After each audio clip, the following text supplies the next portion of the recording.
एक था सौदागर। उसके पास बहुत सारे दास दासियां नौकर चाकर थे और होंगे भी क्यों नहीं। देश विदेशों में व्यापार करके उसने काफी धन जो जमा कर लिया था। उसने अपनी व्यस्तता को कम करने के लिए बहुत सारे लोगों को रखा था। उसमें से उसका एक खास नौकर था। वो सौदागर के सारे कर्मचारियों पर कड़ी नजर रखता था और सौदागर का इकलौता एक बेटा भी था। वो लड़का जितना शैतान था उतना ही जिद्दी भी था। उस पर नजर रखना किसी के बस की बात नहीं थी।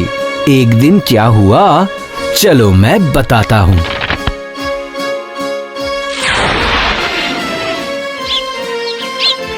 पिताजी, आप यहाँ खड़े होकर क्या कर रहे हैं? चलिए ना, मेरे साथ खेलिए। अरे बेटा, मैं यहाँ ऐसे ही नहीं खड़ा हूँ। आज बाहरी देश से जहाज में भरकर मसाले आने वाले हैं। मैं उसी का इंतजार कर रहा हूँ। जहाज तो अभी तक नहीं आया है, तब तक मेरे साथ खेलिए ना पिताजी। तुम कैसी बात कर रहे हो बेटा, बस वो जहाज आने ही वाला है। वो दूर में उसे स्पष्ट देख रहा हूँ। ठीक है, तो फिर आप मेरे साथ नहीं खेलेंगे ना पिताजी? ओहो, कितने जिद्दी बच्चे हो तुम। चलो चलो हटो यहाँ से और मुझे परेशान मत करो। मुझे बिल्कुल तंग मत करो। मेरा दिमाग बस उस जहाज पे ही लगा है। पिताजी, मुझे बिल्कुल अच्छा नहीं लग रहा है। मैं जा रहा हूँ उस जहाज के पास, तब आपको पता चलेगा।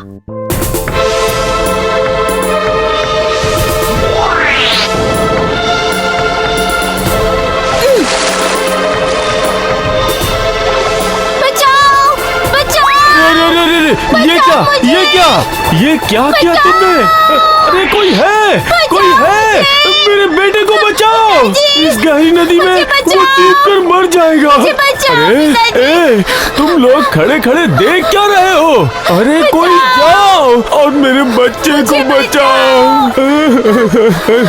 लगता है मेरी आंखों के सामने ही मेरा बच्चा डूब जाएगा। लेकिन अब मैं क्या करूं, क्या करूं?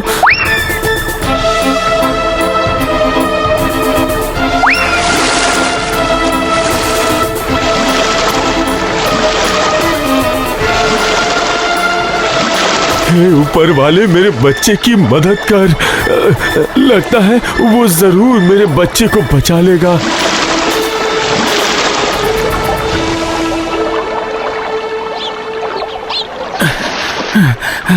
ये लीजिए मालिक।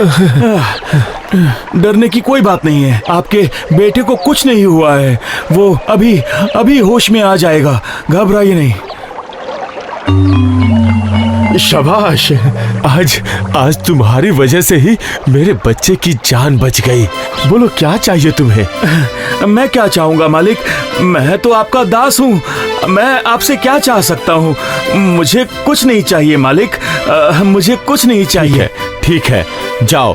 आज से मैंने तुम्हें आजाद किया। जाओ, अब तुम अपनी जिंदगी अपनी मर्जी से जियो। आज से तुम मेरे अधीन नहीं हो, पूरी तरह से स्वतंत्र हो।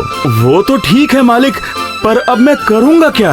समझा। तुम्हारा खर्चा कैसे चलेगा यही सोच रहे हो ना? तो फिर मैं एक काम करता हूँ। मैं तुम्हें वो जहाज जो सामानों से भरा हुआ है इनाम में देता हूँ। ये आप क्या कह रहे हैं मालिक? जाओ, समुद्र पार करके विदेश चले जाओ और सारा सामान बेचकर जो पैसे मिलेंगे सब तुम्हारे। क्यों, अब तो खुश हो? मैं आपका ये एहसान कभी नहीं चुका पाऊंगा मालिक। मैं आपको कभी नहीं भूलूंगा। आप सच में महान हैं। कुछ दिन बाद वो दास सौदागर से विदाई लेकर व्यापार के लिए जहाज में चढ़कर रवाना हुआ। लेकिन दूर समुद्र में जाकर उसका जहाज भटक गया।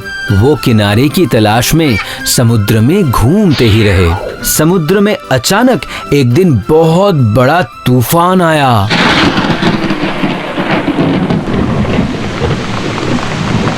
अरे जहाज संभालो, लहरों से जहाज हिल डुल रही है। कहीं समुद्र के बीच हम लोग फंस ना जाएं। अरे जहाज संभालो। अरे क्या करूं, ये जहाज तो मुझसे संभल ही नहीं रही। क्या करूं, इतने तूफान में इस जहाज को संभालने में बहुत ही मुश्किल हो रही है। अरे क्या हो रहा है?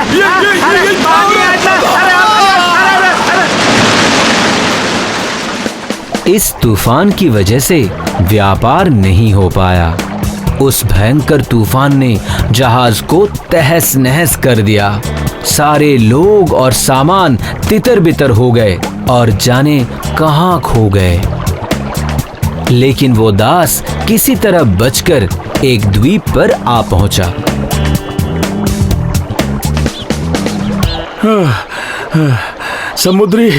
समुद्री तूफान से बचकर लगता है मैं किसी अनजान द्वीप पर पहुंच गया हूँ।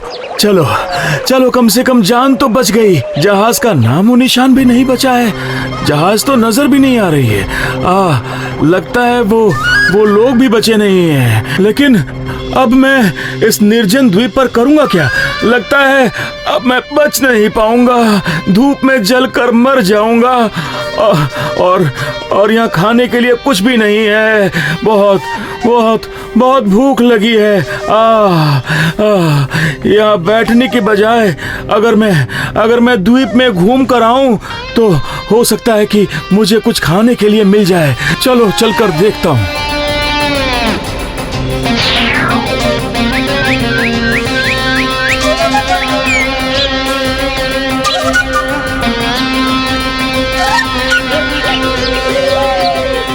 अरे बाप रे, ये जंगल तो बहुत ही घना है। चलो चलो आगे चलकर देखते हैं।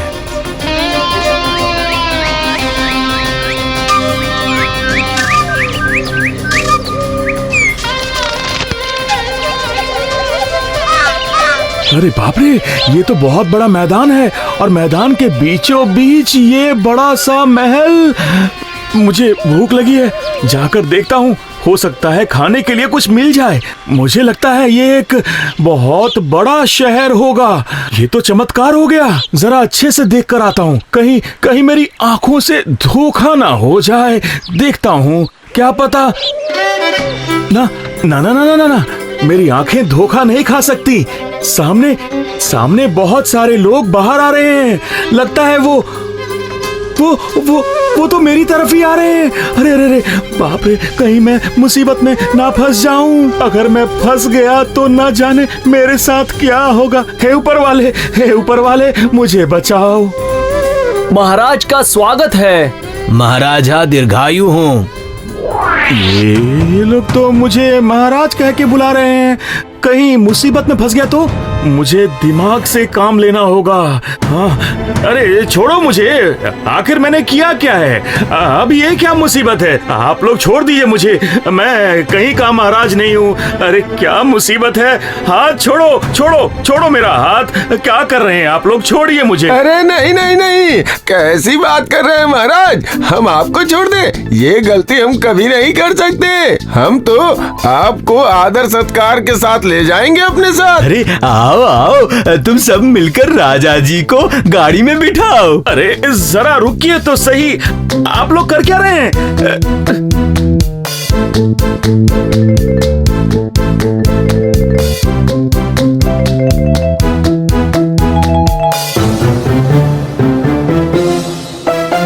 जय हो महाराज की जय हो। अब महाराज को माला पहनाओ, नजर उतारो। महाराज की सेवा में कोई कमी नहीं होनी चाहिए। ये मैं क्या सुन रहा हूँ और मैं क्या देख रहा हूँ?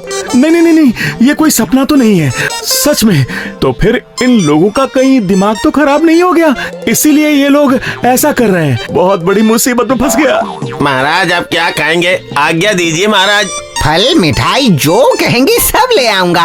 उसके बाद नर्म बिस्तर के नर्म तकिए पर सर रखकर सो जाइएगा। वो सब भी तैयार कर रखा है हमने। नहीं, मैं तो जाग रहा हूँ और मैं होश में भी हूँ। जो कुछ भी हो रहा है ये सब सच ही लग रहा है। नहीं, इन लोगों से मैं पूछ कर देखता हूँ कि मामला आखिर है क्या। हाँ ठीक है, पूछता हूँ। सुनिए, आप लोग जरा यहाँ आएंगे? हाँ इधर आ जाइए। हाँ, आप दोनों यहाँ आइए। बोलिए महाराज, हुक्म कीजिए। अच्छा ये बताइए कि आखिर ये सब हो क्या रहा है? मेरी तो कुछ भी समझ में नहीं आ रहा। हाँ, क्यों महाराज, आपको क्या समझने में परेशानी हो रही है? मुझे बताइए, मैं आपकी मदद कर देता हूँ। अच्छा जरा मुझे यही बताइए कि आप लोग मुझे महाराज क्यों कह रहे हैं और मुझे इतनी इज्जत क्यों दे रहे हैं? साफ साफ बताइए ना। महाराज, हम लोगों में कोई भी मनुष्य नहीं है, हम सब प्रेत गंधर्व हैं। क्या क्या क्या क्या क्या? पर हम देखने में मनुष्य की तरह ही हैं। बहुत दिनों पहले हमने मनुष्य जाति के राजा को पाने के लिए हम सभी ने मिलकर प्रार्थना की थी। पर ये तो बताइए कि मनुष्य राजा क्यों? क्योंकि मनुष्य से ज्यादा बुद्धिमान और कौन है? और उस दिन से आज तक हमें मनुष्य राजा का अभाव नहीं हुआ है।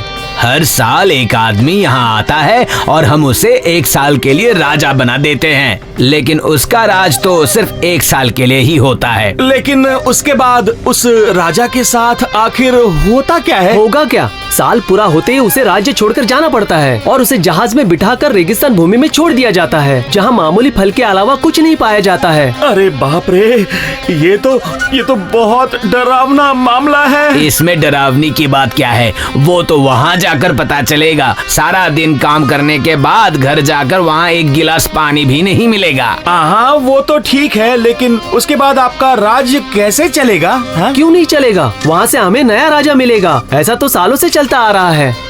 ठीक है, मैं समझ गया, मैं सब समझ गया। हाँ, अच्छा एक बात बताइए, इससे पहले के राजा आखिर किस स्वभाव के थे?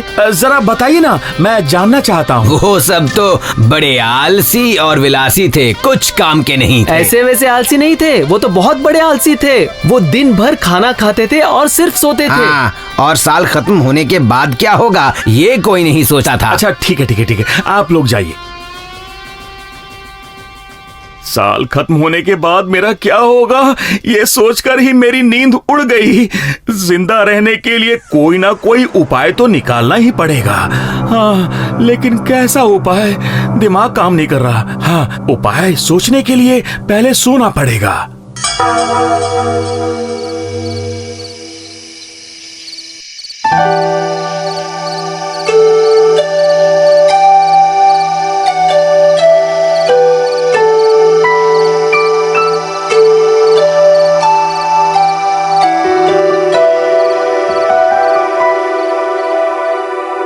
पूरी रात सोकर सोचने के बाद भी कोई रास्ता नहीं निकला। जिन्हें बुलाने के लिए भेजा है, देखता हूँ वो कोई रास्ता बता पाते हैं या नहीं। प्रणाम महाराज। आइए, मैं आप ही लोगों की प्रतीक्षा कर रहा था। कहिए महाराज, हम लोग किस तरह आपकी सेवा कर सकते हैं? आपकी समस्या क्या है? दरअसल समस्या तो एक ही है कि 1 वर्ष की अवधि खत्म होने के बाद आखिर मेरा होगा क्या, ये सोचकर ही मैं परेशान हो रहा हूँ। महाराज, आप यहाँ खाली हाथ आए थे और आपको यहाँ से खाली हाथ ही जाना पड़ेगा। पर ये 1 साल आपके हाथ में है। हाँ वही तो, ये तो मैंने पहले सोचा ही नहीं था। 1 साल में तो मैं इन लोगों से अपनी इच्छा से कुछ भी करवा सकता हूँ।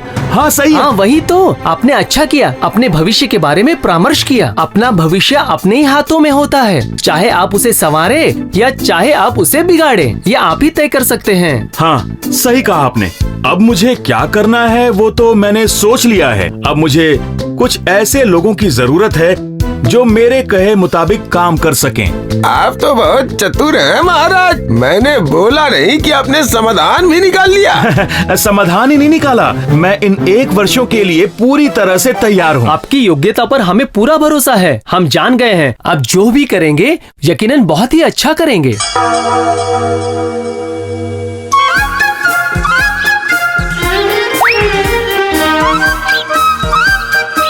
अरे महाराज तो बहुत खुश और मजे में दिख रहे हैं। वही तो मैं भी देख रहा हूँ, पर अब 1 साल खत्म होने वाला है और अब होगी असली परीक्षा। सही कहा, जब ये मरुभूमि में जाएंगे तब समझ में आएगा इन्हें। वही तो, अब समय हो ही चुका है, अब देखना क्या होता है। महाराज, आज 1 वर्ष पूरा हो गया है, अब आपको राज्य छोड़कर जाना पड़ेगा। अब हम लोग ये सिंहासन और मुकुट सब वापस ले राज लेंगे। पोशाक उतार कर आपको वो सामान्य पोशाक पहनकर आपको जहाज में बिठा दिया जाएगा। मैं तो तैयार हूँ, पर मेरी एक विनती है। मैं चाहता हूँ कि आप लोग ये देख कर आएं कि इसके बाद मैं कहाँ रहूंगा, और अगर आप देख आएंगे तो मुझे बहुत अच्छा लगेगा। इसमें देखने जैसा क्या है? आप किस मुसीबत में फंसने वाले हैं वो देखने में हमें मजा ही आएगा। हम मिल जाएंगे, हम मिल जाएंगे।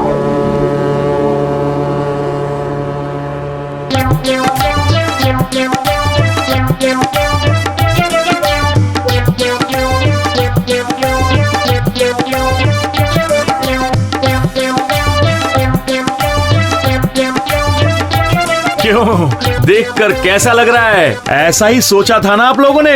हाँ, अरे वाह, ये सब मैं क्या देख रहा हूँ? मुझे तो अपनी आंखों पर विश्वास ही नहीं हो रहा है। अरे रेगिस्तान कहाँ है? यहाँ तो कोई रेगिस्तान नहीं है। चारों तरफ घर, मकान, खेत, खलिहान, तालाब भरे पड़े हैं। और तो और इंसान भी है यहाँ। जय हो महाराज की जय हो। किंतु ये सब हुआ कैसे? हमें तो कुछ भी समझ में नहीं आ रहा है। ठीक है, मैं आप लोगों को ठीक से समझाता हूँ। 1 साल के बाद मेरी क्या हालत होगी ये सोचकर मैंने कुछ लोगों को बुलाया और उन्हें क्या करना होगा ये समझाया। उसके बाद विदेशों से जहाज से भरकर माल मंगवाया।